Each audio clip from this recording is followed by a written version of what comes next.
Welcome to the American Families of Faith Project audio article series. These audio articles are written, read, and recorded by Loren Marks and Dave Dollahite, co-directors of the American Families of Faith Project at Brigham Young University.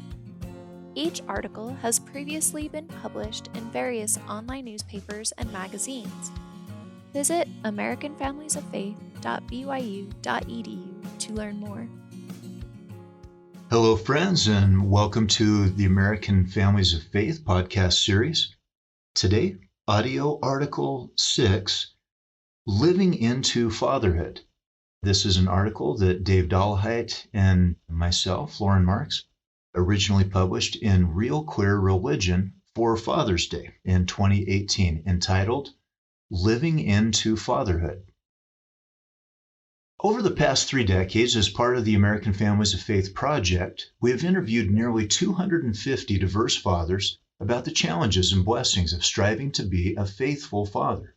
From thousands of pages of transcriptions and field notes, we have gleaned 10 one-liners that have left us pondering the world's most profound job, that of parent. Kids bless you and they stress you.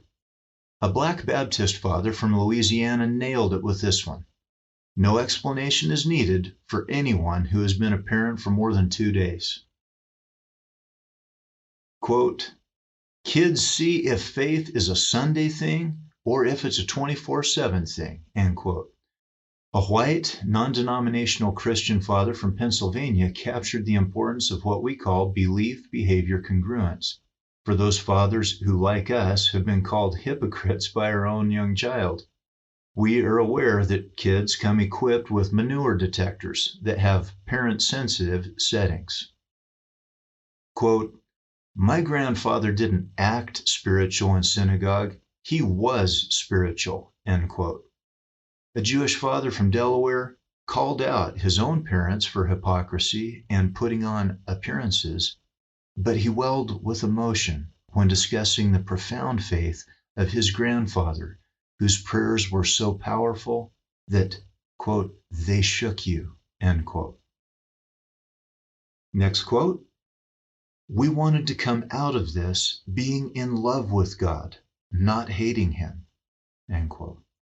As Father Tom Boyer watched his 6-year-old daughter Megan falling to leukemia, he and his wife made and kept this pact.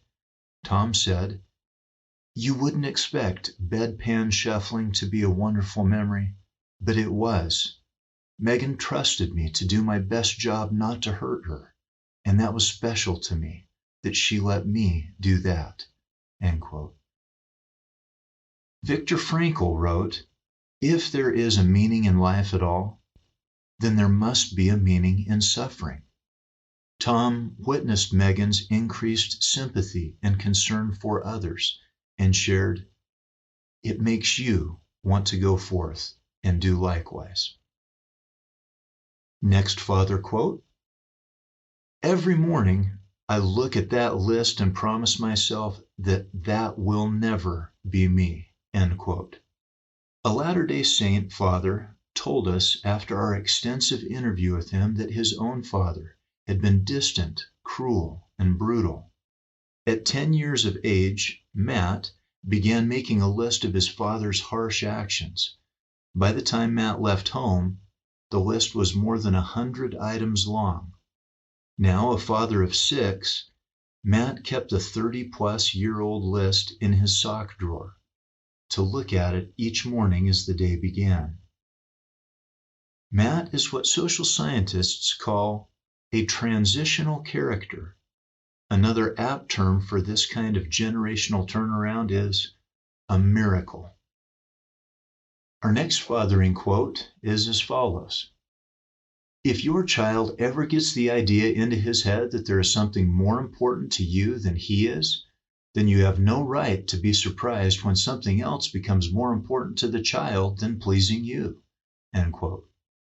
It has been almost 30 years since the late John Quartel, an avowed atheist and devoted father of 5 from Oregon, offered us this pearl to contemplate. Sometimes the faith of a man consists solely of a sacred connection to his wife and children. Perhaps there is no faith more beautiful or deserving of the name. Next quote. It seemed like church always came before family for my dad, and it eventually cost him his family, end quote. A young Christian father of two from Washington reflected with pain and sorrow on the life of his pastor and father. We are reminded of leading family therapist Bill Doherty's warning to avoid what he calls time affairs.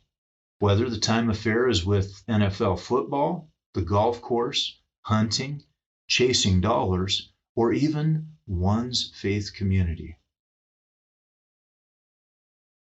Next quote. God requires much more of people than their own self-interest, and recognizing this has brought me much more happiness and joy in my life than any other type of success, end quote. An Hispanic Christian father, originally from Mexico, went through a self-reported transformation at 30 years old.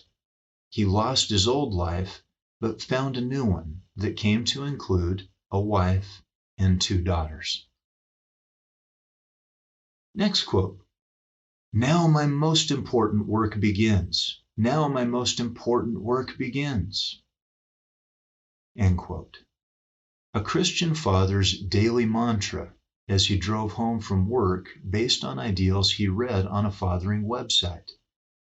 He came to realize that he had been assuming that because he always worked hard at his job, he had the right to come home and kick back and watch TV while his wife did the hard work of parenting.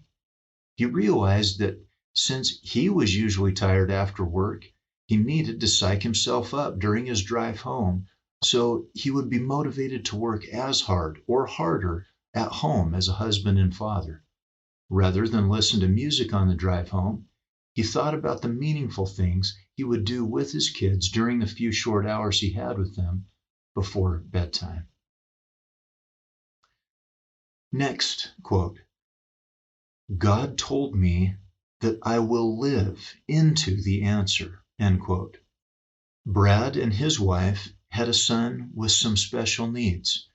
Then, several years after the birth of their son, they had triplet daughters who were born severely premature. One of the triplets died shortly after birth. The other 2 survived, but had significant developmental delays in addition to visual and hearing problems. Our home-based interview was extended due to frequent and chaotic interruptions from a series of mild emergencies involving the girls, then age 2. Brad had given his wife a rare night off with her friends, while Brad cared for his girls with a patience and easiness of manner that seemed to evenly counter the visible chaos of an exceptionally challenging parenting situation. At the conclusion of the interview, we asked, I know you are a man of faith, but don't you ever shake your clenched fists at the heavens and say, why, God, why?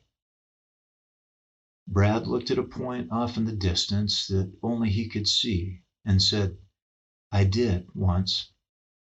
Well, do you feel like you got a response? Eventually. Please, tell me what it was. Again, Brad looked at the distant point visible only to him, and then he softly replied, God told me that I will live into the answer. We have been pondering Brad's response for 20 years. Our decades of looking for answers have led us to many who are seeking their own. In our own search, we have used 2 diverse tools, religious traditions and social science. One teaches us to believe, the other to be skeptical. Perhaps the psychologist Charlotte Bueller was right when she said, all we can do is study the lives of people who seem to have found their answers to the questions of what ultimately human life is about. But perhaps there is more. On this Father's Day weekend, whether or not you believe in a Father of us all, we close with a final reflection from a 19th century agnostic politician, Robert Ingersoll, who said, It is difficult for a child to find a father in God unless the child first finds something of God in his father. Thank you for joining us on this American Families of Faith podcast. We look forward to joining you next time. Doctors Dave Dollahite and Loren Marks are both professors in the School of Family Life at Brigham Young University. The American Families of Faith project shares research-based ideas about ways of making faith come alive in marriage and family life.